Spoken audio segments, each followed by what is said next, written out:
foundation after switching from being a lifelong New York Democrat to being a Republican in 2011 by lying about Barack Obama and spreading this lie about birtherism. But as President of the United States, just over the past week, since he's gone to his gut, he's lied about the United States Post Office's funding. He's lied about Amazon getting a discount rate that nobody else gets.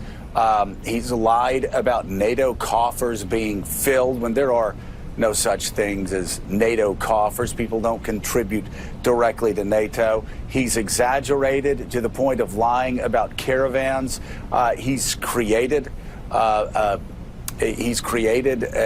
what he calls a security threat that requires the sending of troops down to the border, National Guardsmen down to the border of Mexico, and talking about building the wall and renovating the wall because of a crisis of illegal immigrants streaming into the United States when, Steve, as we reported earlier today, actual border crossings are at a 46-year low. If this is the president listening to his gut and this is Trump being Trump, then actually the lies, the misrepresentations, the distortions, the abuses of constitutional norms, the dictatorial type actions where he's actually targeting one of the most innovative companies in America for political purposes, it seems like we're about to go into hyperdrive. No doubt about it. He has put on a full-on clinic of incompetence over the last week, the likes of which we've never seen around the office of President of the United States. And as you point out, that in fact there is zero net illegal immigration coming across the southern border, and in fact the American border with Mexico does not need to be militarized. We see now all of his trade rhetoric being actualized, and being actualized in a way that will have a profound impact on actual American workers as the Chinese and other countries retaliate. For example, when we look at NAFTA, we look at North America, we look at the Canadian-U.S. trade relationship, there is more than $1 trillion that flows across the border between the United States and Canada, in integrated supply chains in Canada and the United States. And should he disrupt that, it will have a profound impact on the American economy. We saw his incompetence yesterday affect markets, down hundreds of points at the opening. And there's no other reason driving that but this president's policy actions, which are based, founded not on any intellectualism, not on any ideology, but just on complete nonsense. And so we saw him with the leaders of the Baltic republics attack NATO 4 times over the course of the news conference, give no signal that Russia would not be successful in instigating an Article 5 crisis in that part of the world. So we're seeing now, a year plus in, a profoundly incompetent president, out of his depth, no idea what he's talking about on a range of issues. And now the American people, I suspect, are about to start paying the bill for the incompetence. Yeah, Bob Costa, I keep hoping against hope. I know a lot of people do. That Republicans who have called themselves conservatives their entire life at some point are going to speak out against these tariffs, speak out against the trade war, speak out against the sort of thing that conservatives have always been against. Free market conservatives have always been against. Speak out against a president acting like an autocrat, attacking one of the most innovative companies in America, and attacking that company for political reasons. Irrational reasons, but political reasons. Is there any chance that a free trader like Paul Ryan or Mitch McConnell at some point will step out and aggressively start defending basic conservative principles over free trade and over leaders of a centralized state trying to interfere with a business in the American economy?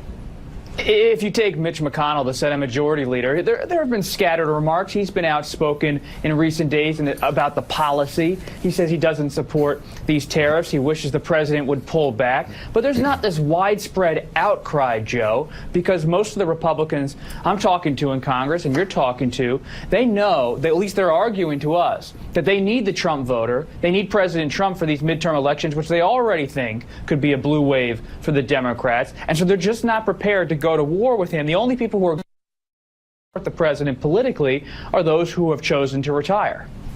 Yeah, and Willie, you see Trey Gowdy actually going on Fox shows, speaking truth to power, for instance, saying that that announcement, the story about Robert Mueller telling Trump he's currently not a target of criminal investigation was much ado about nothing.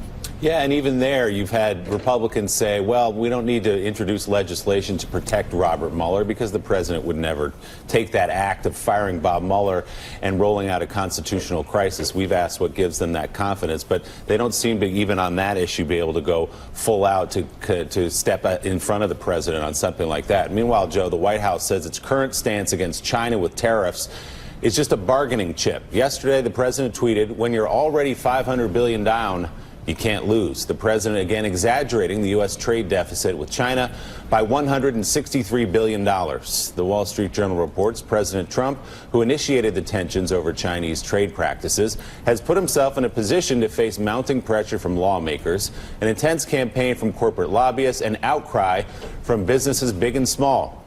They're navigating cumbersome new trade rules, all of which feeding a tremendous volatility in the stock and commodities markets. National Economic Council Director Larry Kudlow expressed caution about whether the full effects of these tariffs ever will be felt. Is it possible that these stiff new tariffs against China are in fact a negotiating tactic and will go into effect? Yes, it's possible. It's part of the process. I mean, I would take the president seriously on this tariff issue. You know, there are carrots and sticks in life, but he is ultimately a free trader. He said that to me. He said it publicly. So he wants to solve this with the least amount of pain. The Washington Post reports several people who've spoken to the president say he is telling advisors he is finally expediting the policies that got him elected.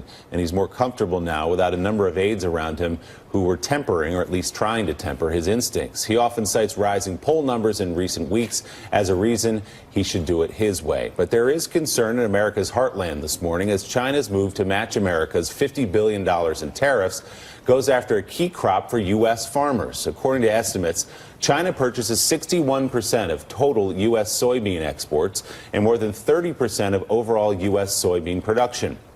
The headline in the Des Moines Register this morning, tariffs may help to sink farmers.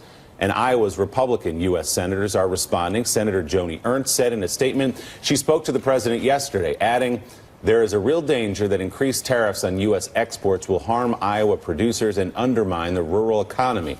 The administration's action could hurt global supply chains and may lead to higher consumer prices. And Senator Chuck Grassley said the United States should take action to defend its interests when any foreign nation isn't playing by the rules or refuses to police itself. But farmers and ranchers should not be expected to bear the brunt of retaliation for the entire country. It's not fair, and it doesn't make any sense. Richard Haas, this, I think, is part of China's strategy to go after the soybean industry so that the farmland, the people who supported Donald Trump, and the senators from those states will put pressure on him to pull back. You think? No, look, what China did was quite strategic and quite disciplined. Trade policy is all about the intensity of the pain that people feel. And what China did was reacted in a way that introduced potentially intense pain on certain constituencies in the United States, and that's smart. The president and those around him, look, there's legitimate reasons to be unhappy with Chinese trade policy. The forced transfer of intellectual property, stealing the property. tariffs in some cases that are higher than the ones we impose on them. All that's legitimate. The problem is the tools we've now introduced won't fix most of those things. And they've created a context where it actually might make it harder for China to do what we want, because we've now made it so public. They have politics too. And again, it's always harder to end these wars than it is to begin them. And we're not thinking it through. And I think what China was basically saying, be careful. Two can play this game, and you are just as vulnerable in some ways as we are. There'll be no winners here. The idea that we're